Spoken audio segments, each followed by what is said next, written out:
तो दिवाली की बहुत बहुत शुभकामनाएं आप सबको। और यहाँ पर घर पे हमारे एक्चुअली मंदिर में हम जा नहीं पा रहे थे इस बार, तो घर पे ही हमने छोटा मोटा पूजा कर लिया था। यहाँ पे काली पूजा एक्चुअली हमारे घर में होता है अमावस्या के दिन। और जो लक्ष्मी पूजा है उसकी वीडियो मैंने पहले ही आपको दिखा दिया था। वहाँ एक्चुअली पूर्णिमा में हम लक्ष्मी की पूजा करते हैं, और अमावस्या के दिन जो होती है वो सबसे बड़ी काली पूजा उसी दिन ही मानी जाती है। तो सारे काली मंदिरों में जो ईस्टर्न जोन में है वो आप देखेंगे सारी काली मंदिरों में जो है अमावस्या की पूजा मेन जो होती है दीपानिता अमावस्या या दीपावली के नाम से हम जिसको जाना जाता है उसे हम मनाते हैं। तो यहाँ पर सारा दिन ही ऑलमोस्ट लग गया था यहाँ पे तैयारी करते करते। और ये देखिए घट स्थापना मैंने शुरू कर दिया था। एक कॉपर का जो पॉट है वो लाया था मैं घट, और उसमें मैं जो है त्रिकोण जो सिंदूर से एक चिन्ह अंकित किया था, जिस नॉर्मली हम जो स्वास्तिक का चिन्ह बनाते हैं, लेकिन इसमें स्वास्तिक नहीं बनता। और ये गंगा जल और बाकी जो नॉर्मल जल है वो डालकर, एक्चुअली गंगा जल मेरा एक फ्रेंड लेकर आ गया था तो मैंने उसको ही यूज़ कर लिया था। और ये देखिए गंगा जल मैंने इसमें डाल दिया है। और उसके बाद उसमें चावल और अक्षत और बाकी सारी जो भी चीज़ें, और मम्मी शंख बजा रही है। और ये देखिए यहाँ पे सारी चीज़ें मैं डाल चुका हूँ। इसमें जो कुछ चीज़ें होती है जो अष्टकमल में हम डालते हैं वो भी मैं डाल दिया था मैंने। और यहाँ थोड़ा सा चावल, थोड़ी सी हरी तुकी जिसको कहते हैं वो डाला था मैंने। और बाकी जो कॉइन्स और जितनी भी चीज़ें आप डाल सकते हो उसमें, हल्दी, कॉइन, हरी तुकी, सुपारी, चावल, धान, ये सब सारे हम धान नहीं, सॉरी, चावल हम डाल सकते हैं। तो ये देखिए जो डाब है, हरी वाली डाब है, उसके ऊपर भी मैंने वही त्रिकोण चिन्ह अंकित कर दिया था। जब हम माँ की स्तुति करते हैं तो उस पर हम त्रिकोण बनाते हैं। और ये एक तांत्रिक चिन्ह है जो माँ की स्तुति में यूज़ होता है। और ये देखिए आम पल्लव मैंने इसमें सारे में छोटा छोटा सिंदूर का जो है वो मार्क लगा दिया था और ये डाल दिए थे। ऐसे पंच पल्लव डालते हैं, लेकिन आपके अब जितना भी आप डाल सकते हैं, 5 तो होना ही चाहिए। और उसके अलावा और इसके ऊपर मैंने जो है डाब, जो हरी वाली डाब होती है वो रख दिया था। और उसके बाद इसके ऊपर मम्मी ने शंख बजाना शुरू कर दिया था यहाँ पर। और ये देखिए यहाँ पे इसके ऊपर एक नया गमछा या कपड़ा हम डालते हैं जो देवी को दिया जाता है घट में, वो मैंने डाल दिया है। उसके बाद जो है अष्टकमल के ऊपर जो है घट की स्थापना हम करते हैं। तो मेन जो होता है घट स्थापना होता है, ये मैंने प्रॉपर मंत्रोच्चारण के साथ नहीं किया था। नॉर्मल जो है घट, एक सिंबॉलिक घट स्थापना की थी। यहाँ पे जो है एक, हम इसको चांदमाला कहते हैं, चांदमाला मैंने इसके ऊपर डालकर, ये कुछ उलझ गया था एक्चुअली। जो सामान देकर गया था उसमें कुछ जो है ना आपस में उलझ गया था, तो वही मैं सुलझाने की कोशिश कर रहा था। और ये देखिए चांदमाला, इसके ऊपर एक हम डालते हैं, दोनों दो साइड में मैंने डाल रखा था ये। और इस तरह से ये सज गया है।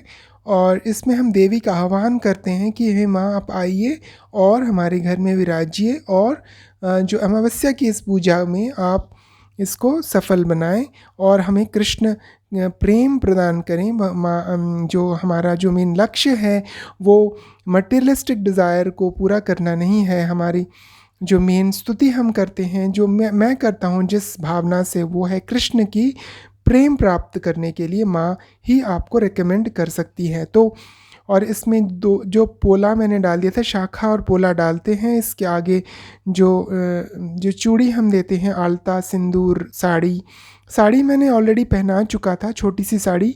और ये बेलपत्र और बाकी जो है फूल, पुष्प और ये जवा का फूल, ये सारा मैंने इसमें डालकर इसको सुसज्जित कर दिया था। और ये घट की स्थापना हो गई थी। और इसके बाद ये देखिए कमल का फूल जो आता है, इसको मैंने जितने सारी पंखुड़ियाँ हैं उसको निकाल कर माँ के हृदय के पास रख देता हूँ।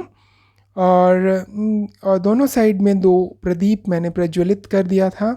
ये देखिए कितना सुंदर सा ये है जो कमल का फूल। इसमें ठीक से रह नहीं पा रहा था, तो फिर मैंने अंदर माँ के हृदय के पास ही इसको रख दिया था। तो इस तरह से काली की पूजा जो है उस भावना से हमें नहीं करनी चाहिए कि हमें बहुत यश प्राप्त करना है या सम्मान प्राप्त करना है या किसी तांत्रिक सिद्धि को प्राप्त करनी है। नहीं, वो भावना होनी ही नहीं चाहिए। हमारा जो लक्ष्य होना चाहिए वो आध्यात्मिक होना चाहिए कि हम जिस भावना से भगवान की आराधना कर रहे हैं या माँ की स्तुति कर रहे हैं, वो हमें जो हमारे परम पूज्य आराध्य देव हैं कृष्ण की प्राप्ति करने में सहायक हो। तो यहाँ पर माला भी मैंने भगवान को माँ को डाल दिया था। और ये पंचामृत जो ऑफ़र कर रहा हूँ मैं, पहले कृष्ण को ऑफ़र किया और माँ को, तो उसका एक पंचामृत का मंत्र है वो मैंने पढ़कर लिख रखा था। सब कुछ याद तो रहता नहीं है, तो और इस तरह से पंचामृत माँ को भी ऑफ़र कर दिया था मैंने।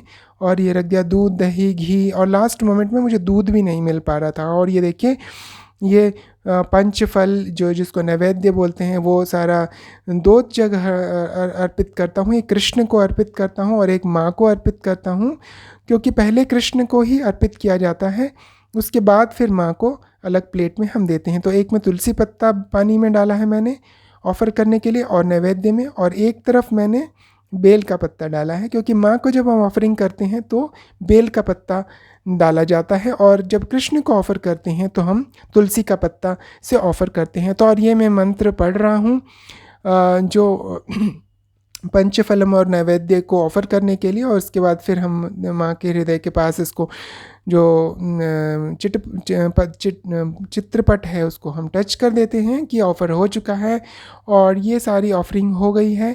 तो यहाँ पर जो मैंने घट की स्थापना की है वो जो है सिंबॉलिक है, तो इसलिए मैंने उसमें कुछ ऑफरिंग नहीं कर रहा हूँ, क्योंकि अगर आप प्रॉपर तरीके से करते हो तो ही आप ऑफ़र कर सकते हो। तो यहाँ पर जस्ट मैंने टच कर दिया है एक सिंबल बना के, तो काफ़ी सुंदर लगता है। घट की स्थापना कीजिए, माँ की स्तुति कीजिए, लेकिन आपकी जो भावना होती है होनी चाहिए वो अलग होनी चाहिए।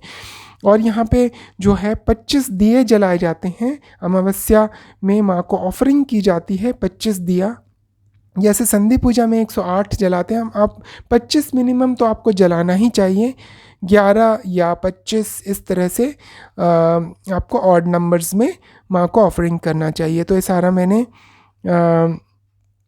अब ये बहुत गर्म था तो इसमें टॉलरेट नहीं कर पा रहा था, बट स्टिल माँ को ऑफरिंग करना था तो मैंने अपने हाथों से किया था। ये देखिए कितना सुंदर लग रहा है, प्रज्वलित दिए 25 के 25 दिए, और इसी दिए को फिर हम ऑफरिंग कर कर सारे घर में लगा देते हैं।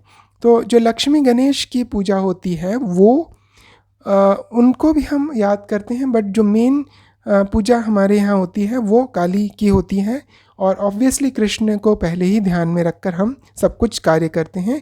और यहाँ मैंने तुलसी जो कंठी है वो पहना हुआ है, और सफ़ेद जो उत्तरी है वो भी डाल रखा है, क्योंकि मैं कृष्ण की ही स्तुति करता हूँ, और माँ की स्तुति सिर्फ कृष्ण की प्राप्ति के लिए ही है, और ना ही किसी भौतिक सुख या संपत्ति या किसी सम्मान के लिए मैं करता हूँ। तो आपको यही भावना रखनी है और इसी तरीके से आपको पूजा करना चाहिए। और ये देखिए, अब भोग भी ऑफ़र करने का समय हो चुका था, तो यहाँ पे मैंने खिचड़ी, राधा वल्लभी जिसको दाल पूड़ी कहते हैं, और इसमें आपका खिचड़ी, चटनी, 2 प्रकार के घंटो, जिसमें एक रेसिपी मैं आपको बाद में शेयर करूँगा। ये देखिए कितना सुंदर थाली लग रहा है, और माँ को और कृष्ण को ऑफ़र कर रहा हूँ मैं। तुलसी पत्ता देकर पहले मैं कृष्ण को ऑफ़र किया और फिर माँ को ऑफ़र कर दिया। तो दिवाली में बेसिकली हम जो करते हैं पूजा और अर्चना में मेन फोकस रहता है हमारा जो मेन में सेलिब्रेशन पे हम उतना ध्यान नहीं देते हैं, बल्कि रिचुअल्स और जो आध्यात्मिक उन्नति के लिए आपको जो करना चाहिए वो उस पे हमारा जोर रहता है। तो यहाँ पर ऑफरिंग के लिए ये माँ को हमने चादर ढक देते हैं ताकि प्राइवेसी रहे। ये हर जो पूजा में आपको मैंने दिखाया है कि इस तरह से करते हैं। और दूसरी तरफ माँ को भी बेलपत्ता और फूल देकर ऑफ़र कर देता हूँ मैं फिर उसी तरीके से। और फिर मैंने मंत्र पढ़ा और फिर इस तरीके से। तो जो दिवाली की वो पूरी तैयारी मेरी ना पूरी प्रिपरेशन में ही चली गई थी। और इस तरीके से ना तो हम पटाखे चलाते हैं और ना ही किसी अन्य तरीके की एक्टिविटी करते हैं। सारा दिन जो है और सारी रात्रि जो है आध्यात्मिक एक्टिविटी ही रहता है। और ये तामसिक पूजा नहीं है। आप कई लोग ये सोचते होंगे कि मैं वैष्णव धर्म को फॉलो करता हूँ और काली की पूजा करता हूँ, तो नहीं। जो भावना होनी चाहिए आपको काली को स्तुति करने के लिए, वो आपकी शुद्ध होनी चाहिए कृष्ण को प्राप्त के लिए, और ना कि आप जो किसी भौतिक सुख की ओर मुड़ सके। तो और ये एक माँ के सामने माँ और बाबा ने पोज लिया और ये पुष्पांजलि का समय हो चुका था। तो यहाँ पे भाभी, भैया और जो नीस है और पापा सब लोग आ चुके थे, और यहाँ पे एक एक करके मैंने पुष्पांजलि का मंत्र ऑफर करना शुरू कर दिया था। और ये जो कालीबाड़ी के पंडित हैं उनसे भी थोड़ी गाइडेंस ली थी, और प्लस मेरा एक फ्रेंड है वो भी काफ़ी, जिनका नाम जो है रोहित है, रोहित ने काफ़ी हेल्प की थी मुझे। तो ये थोड़ा सा व्यू मैंने बाहर का भी ले लिया था। और ये देखें पुष्पांजलि का मंत्र जो आपका ऑफरिंग होता है, लास्ट ऑफरिंग जो होती है, भले ही आपने कितनी भी त्रुटि की हो आपने पूजा में, अर्चना में, आध्यात्मिक उन इसमें एक्टिविटीज़ में, लेकिन जब आप प्रॉपर तरीके से पुष्पांजलि ऑफर कर देते हैं भगवान को या माँ को, तो आपकी जो है पूजा वो सफल हो जाती है और आपको आध्यात्मिक उन्नति में हेल्पफुल रहती है। कुछ लोगों कि मैं हर बार एक ही चीज़ ही दिखाता हूँ, लेकिन जो मेरा मेन पर्पस है कि आपको अध्यात्म की ओर मोड़ना और जो भावना है उसकी शुद्धता करने की चेष्टा करनी चाहिए हमें, ना कि किसी बार बार मैं यही कहूँगा कि आप जो भी प्रार्थना करें, जो भी स्तुति करें, वो आध्यात्मिक उन्नति के लिए करें, ना कि भौतिक सुख के लिए करें। तभी आप जो है परमानेंट ब्लिस या परमानेंट हैप्पीनेस को प्राप्त कर सकते हैं और अपने आराध्य देव को प्राप्त कर सकते हैं, और अपने जो अंतर मन को शुद्ध कर आध्यात्मिक चेतना में स्थित हो सकते हैं। तो आप सोच रहे होंगे कि ये मैं किस तरह की अलग अलग बातें कर रहा हूँ। मेरे जो ब्लॉग्स होते हैं वो आपको सिर्फ़ और सिर्फ भगवान की तरफ मोड़ने का है, आपकी आध्यात्मिक चेतना की उन्नति के लिए है, ना कि आपको ज़्यादा एंटरटेनमेंट या मटेरियलिस्टिक चीज़ों में उलझा कर रखने का है।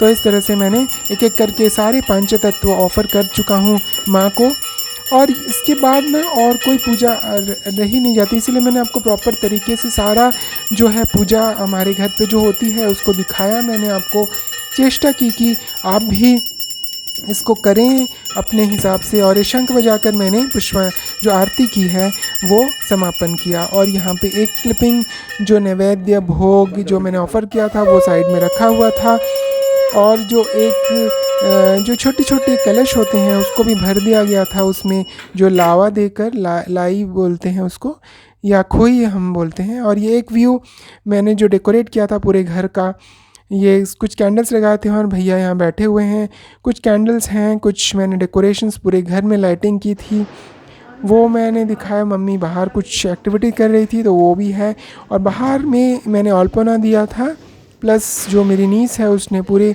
उसमें रंग भर दिए कि इसको कलरफुल और कर दिया था। तो मैंने कहा ठीक है, तुम अपने हिसाब से जो करना है करो। तो ऊपर ये हनुमान जी थोड़े लगे हुए हैं, और ये मेरे घर का गेट है, और ये बाहर में मैंने पूरा का पूरा रो डेकोरेट कर दिया था। ये ब्लू कलर मुझे काफ़ी ज़्यादा पसंद है। तो ये देखिए घर का आगे का पोर्शन है, और ये जो है कुछ कैंडल्स हैं, कुछ जो मेरी फ्रेंड ने पिछले दिवाली पे मुझे गिफ्ट किया था तो वो मैंने डेकोरेट कर दिया था। और मैं बहुत ज़्यादा फ्लैशी डेकोरेशन नहीं करता हूँ, सिंपल ही रहता है, और बेसिक फोकस जो हमारा होता है वो पूजा में ही होता है, ना कि बाकी सारी एक्टिविटीज़ में। सिंपल और बट ग्रेसफुल डेकोरेशन किया था मैंने। ये बाहर का व्यू पूरे अपार्टमेंट जगमग जगमग कर रहा था। और दिवाली की रात हमें दिवाली पे ये सोचना चाहिए कि हम भगवान की प्राप्ति किस तरह से कर सकें, कृष्ण की प्राप्ति किस तरह से कर सकें, और हम अपनी आध्यात्मिक चेतना में स्थित हो सकें। तो आप भी दिवाली मनाएं और कृष्ण की प्राप्ति करें। हरे कृष्णा, हरि बोल।